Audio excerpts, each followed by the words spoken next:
Ayyaana shamaa akkam jirtu hordoftoonniif kabajamtoonni chaanalii kiyya guyyaadhaa kana wanti isiniif qabadheetii dhufee wanta namoota hedduudhaan barbaadamu karaa salphaa ta'eetiin sagalee keenya qofaa fayyadamuudhaan nama barbaanne irraa silkii kaasuu fi akkasumas immoo nama barbaanne irraa bilbila irratti cufuu akkasumas immoo meeseejii nuuf ergame ofii isaatiin akka nuuf ajajee nuuf dubbisu bilbila keenya godhachuutii ni dandeenya jechuudha.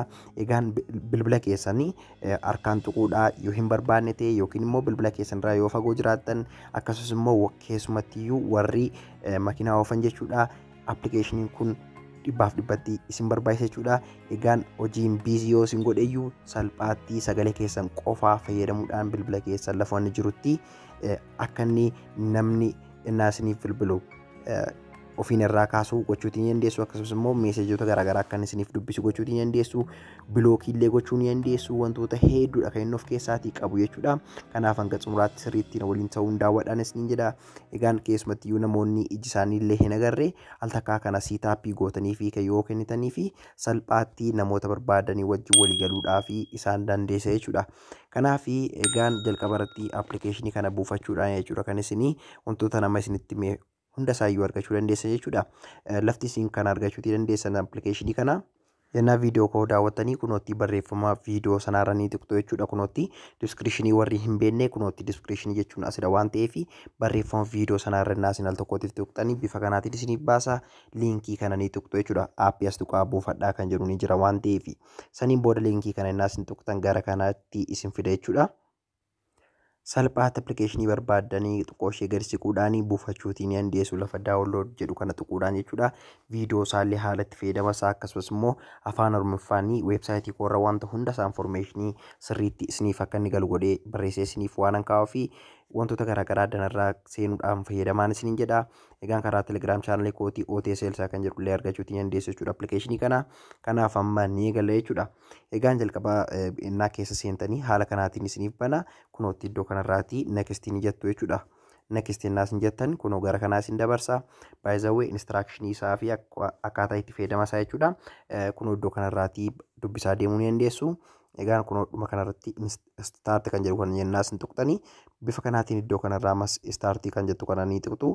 Achii booda kunootti vaanii kan jedhu kana ni filattu jechuudha. Seet default kan jedhu kana innaa al tokkotti tuqxanii kana isiniif baasa. Achii booda gara kanaa yennaa inni isin fidu kana oonii ni godhattu. Baak jettanii yennaa gara booda deebitan ayyama isin gaafata alla'uu ni jettu jechuudha. Kunootti ammas addanarraa instiraakshini isinitti agarsiisaa deema waan ta'eef isin isa hordofuudhaan appilikeeshinii vaan kan jedhu as keessaa barbaadachuudhaan jechuudha. Kunootti akkuma agartanii alla'uu ni jettu gara boodaa yennaa deebitanii kunootti salphaatti xumurtanii jirtu jechuudha. Wantoota argitan kana hundasaa ittiin hojjechuutii ni dandeessu. Jalqabarra kan jiru namarraa kaasuudha jechuudha. Bilbila isiniif bilbilame haloo jechuu qofaadhaan kaasuutii ni dandeessu. Inni kan biraan immoo irratti cufuuti yoo barbaadan bilbila isiniif bilbilame guutummaa guututti akka inni hin kaane gochuuti yoo barbaadan kunootti dislaayinii kan jedhu lammaffaarra kan jiru jechuudha. Noo qofaa innaas hin jettanii nama sanarratti ni cufama jechuudha. Isin kan isin jechuutii qabdan innaas bilbilli isiniif bilbilamu noon jettu salphaatti nama sanarratti ni cufama jechuudha. Ispiikarii irra kaa'uuti yoo barbaadan yennaa nama wajjin haasoftanii osoo bilbila keessan harkaan hin tuqin ispiikar jettanii innaa isin haasoftanii sagaleen nama isin wajjin haasaa jirtan sun isiniif guddata jechuudha. Kunootti addanarra jira jechuudha. Hundi isaayyuu SMS yennaa baastanii itti fayyadamuuf kaatanillee SMS kan jedhu kana ni jettu jechuudha. Kunootti akkuma agartanii lafti isin argatan jechuudha. Kunootti iddoo kanarraati hundi isaayyuu haala itti fayyadama isaatii wajjin isiniif taa'eeti jira jechuudha. Yoo geeddaruutii barbaadan yoo hin barbaanne ta'e fakkeenyaaf jalqaba irratti aansweer kan jedhu kana namni inni isiniif bilbilu haloo jettanii kaasuudhaaf yoo fedha hin qabdan ta'e wanta kan biraa jechuuti yoo barbaadani mallattoo rikaardii kana ni tuqxu jechuudha.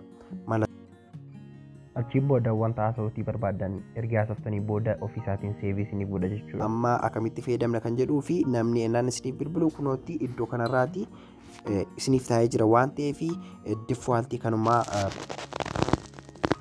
appilikeeshinii kana wajjin dhufuu irra kan jiru yoo fayyadamtan irra caalaa gaariidhaan isinii jedha. Egaan kunootti iddoo kanarraa barreeffamee jira waan ta'eef baay'ee tokko salphaadha jechuudha. Kanaaf haala kanaatiin itti fayyadamtu jechuudha. Egaa namni naan isiniif bilbilu bilbila keessan osoo harkaan hin tuqiin daayirektii hello jechuu qofaadhaan akka inni ka'u ni gootu. Yoo cufuutii barbaaddan immoo no ni jettu jechuudha.